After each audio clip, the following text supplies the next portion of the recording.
Good morning, friends. How are you this morning? I pray you are well on this third week of February. What month are we in? February. Good gravy. It's going to be one of those days.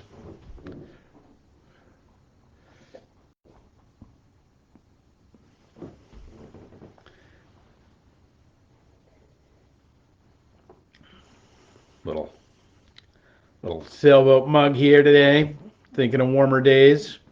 It is glorious to see the sunshine. That is a gift for sure. I hope you had a solid holiday weekend if you got to celebrate President's Day at all.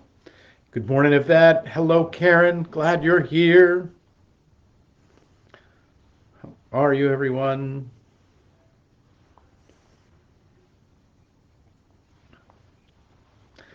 Hello, hello.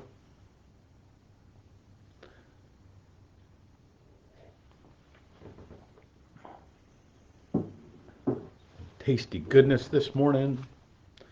Everybody's having a good day. Yes, it is. It it is bracing here, which is a thing that we don't often get in the city. So, it's proper winter. It is, and I hope everybody's keeping warm and uh, enjoying winter as it should be. All right, friends, let's get going this morning. Hey, Jamie.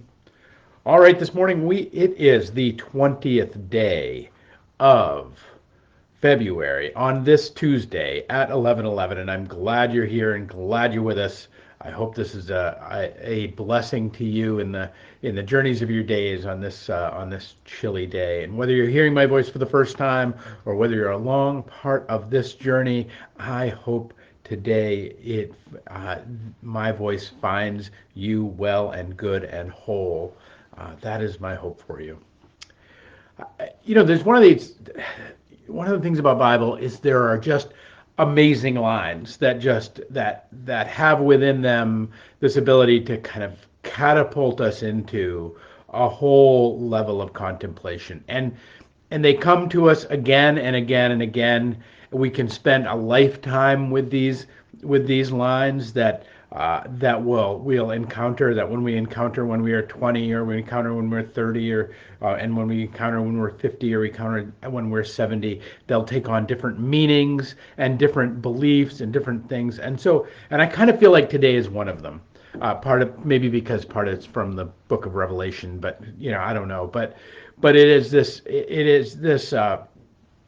uh, this these words from the angel that is the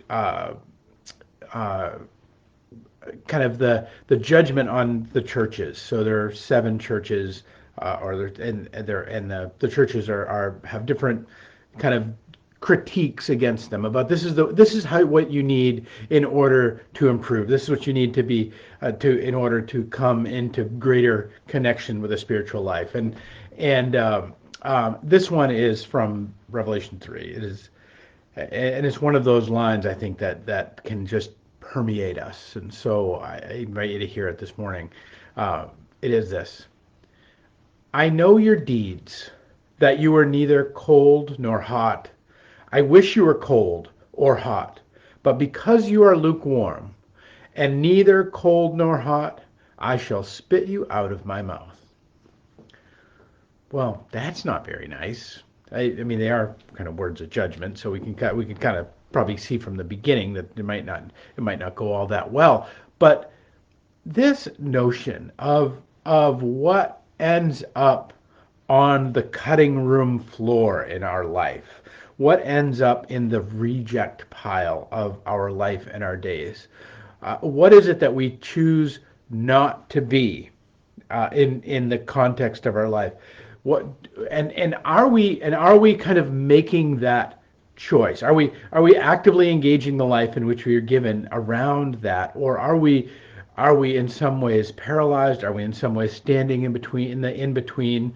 We are in the season of Lent, and one of the invitations of the Lenten walk is this ability to kind of say no to this or yes to this, or to bring in that's kind of the nature of all the Lenten disciplines, but beyond the Lenten disciplines, or beyond even the season of Lent, but beyond even what it is, our lives and our days really are made up of this hot and cold decision making that we're a part of. That really at its basis there is this way in which every second of our day we are either inviting in a little more heavenly love, a little more beautifulness, a little more truth, good, and beauty, or we are inviting in a little more chaos, a little more despair, a little more worry, a little more difficulty, a little more struggle, and or even a little more self-centeredness, a little more desire to be in control.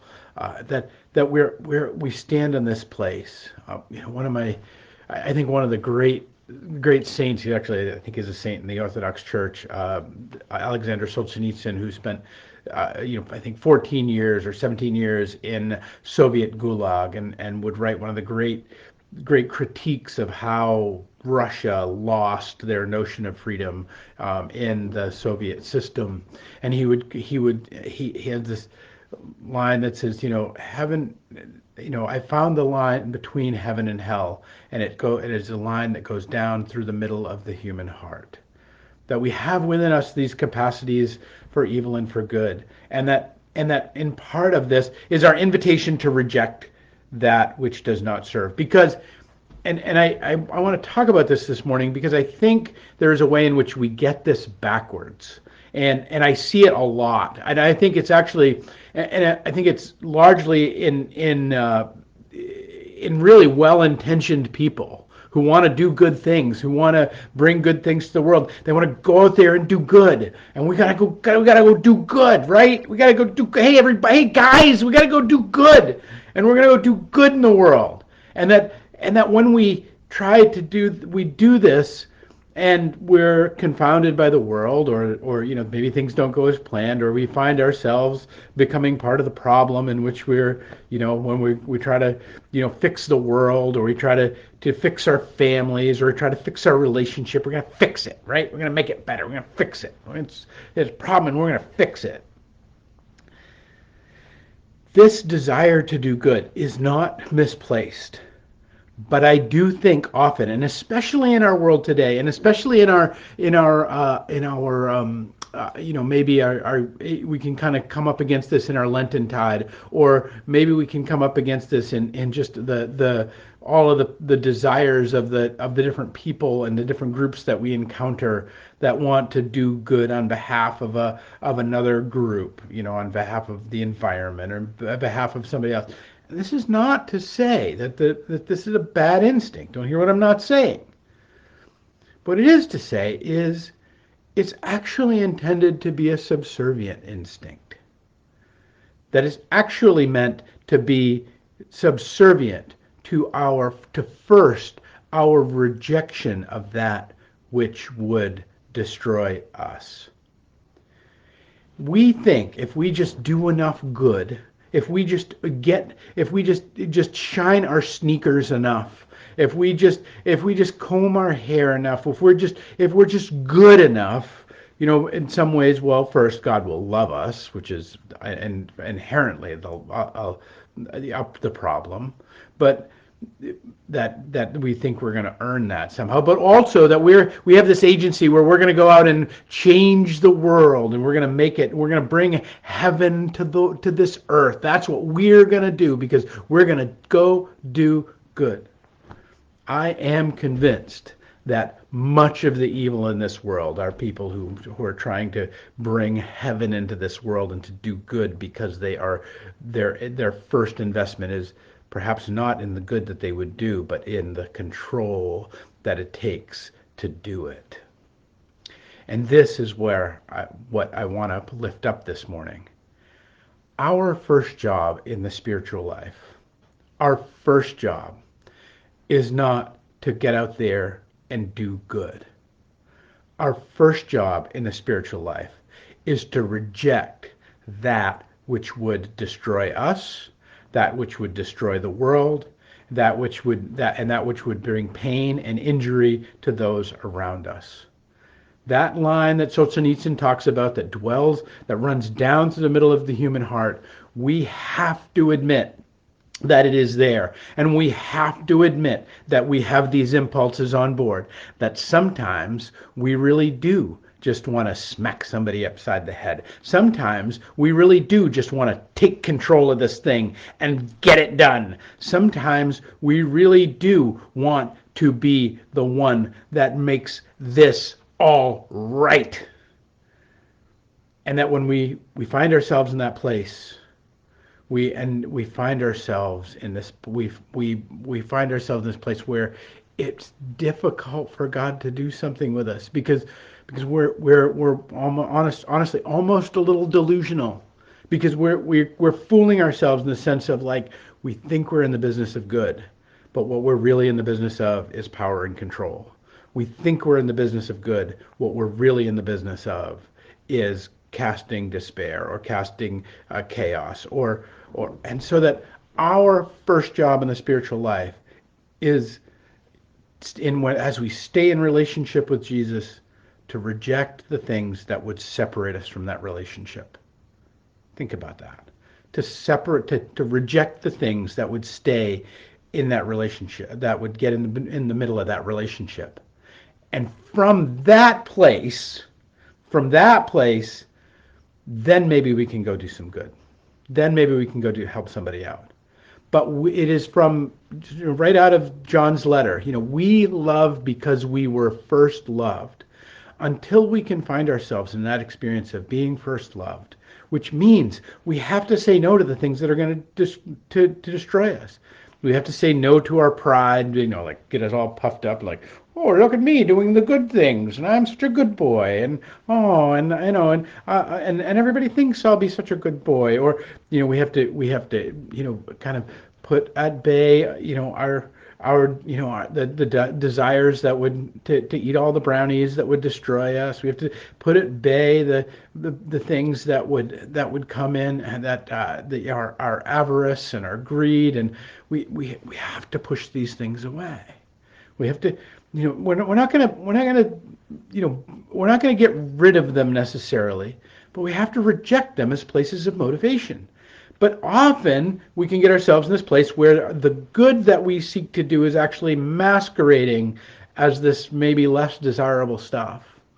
And that in that mix, what we can actually end up doing is a whole lot of pain to ourselves and others. Friends, my hope for you today is, and I really hope you can hear this not as like a condemnation about, like, oh, you need to be pure in thought, word, and deed, because that's not what I'm saying. But I'm saying, but we are invited to recognize that this line that goes through the human heart, that the darkness that dwells inside of each one of us, there are our own impulses to give somebody the middle finger salute as we're headed down 24, even if, they may well deserve it. But, our desires to give, our ability to give ourselves over to our more base selves, all of that is actually the first task. And that's our first task. And that from that place, we can begin to go out into the world and love some people and be loved by them. Because otherwise, we end up kind of telling little lies, sweet little lies to ourselves and to others. We end up kind of in this way in which we end up in little lives of deception. And really we end up in lives like the angel is describing for the church of Ephesus in Revelation. That I know your deeds, that you are neither cold nor hot. I wish you were cold or hot. But because you are lukewarm, neither cold nor hot, I shall spit you out of my mouth. This is not about condemnation. This is really about God being able to have something to work with in us. Like if we really, find ourselves in the middle of our own malevolence, and we all got some, and but even that God can work with, because you know what? The thing about kind of really when we really step in it, the thing about when we really get in the business of and being invested in our own evil little schemes, when we get invested in those come with a price. And we all know this. Like, instant karma is going to get you. There is this way in which the feedback loop that comes, the pain reason evil isn't punished is because evil brings its own punishment. And so even if we just say, I'm going to be cold and I'm going to turn my back from you and I'm going to set out in a different direction, even if we do that, God can work with that, because we're going to feel what that feels like. And that can serve us to drive us back, or to invite us back into relationship and into the warmth and out of the cold and back to the hearth and the fire with the Lord. But I think sometimes, we're in this tricky little place these days where, so many and so much and so often we hear this business about where we have to get busy doing good or doing right or being socially responsible or whatever it is that we need to be. And quite often, I think what we're missing first is and what comes first in the spiritual life is not simply our desire to be compassionate, not simply a desire to be right, but first our desire not to do evil, not to get so invested in our own control, not to get so invested in our own hate, not to get so vested in our own despair, not to get so invested in the things that would destroy us and the world. And that once we can begin to push those out, once we can begin to at least contend with those, what if we can just even if we have to embrace them and wrestle with them and hold them dear and maybe even act them out a little bit, even if we have to get to that place, God can still work with that, and God can still work with us. And so, friends, I hope, today you won't be lukewarm. Well, I hope you'll be warm because it's cold out. But I hope you won't be lukewarm. That you'll love boldly. That you'll give your heart a rest in terms of these gnarly little things that might be in there, and you'll just say, no more of that. Maybe you'll give your mind a rest with the anxiety and the wondering and the confusion that goes on in there, and say, you know what? No more of that. Maybe you'll give your body a rest and stop beating it up with behaviors and actions and stuff that just isn't feeding it and it just isn't bringing health, and say no more of that. And that from that place, the Lord's goodness can flow in. From that place, the coldness of our hearts or the frigidness of our minds or the locked upness of our bodies can be actually transformed into the warmth of a glowing heart and into the enlightenment of a wild and beautiful mind and the power of a healthy body. But it first begins with our invitation to reject that which is just not serving us.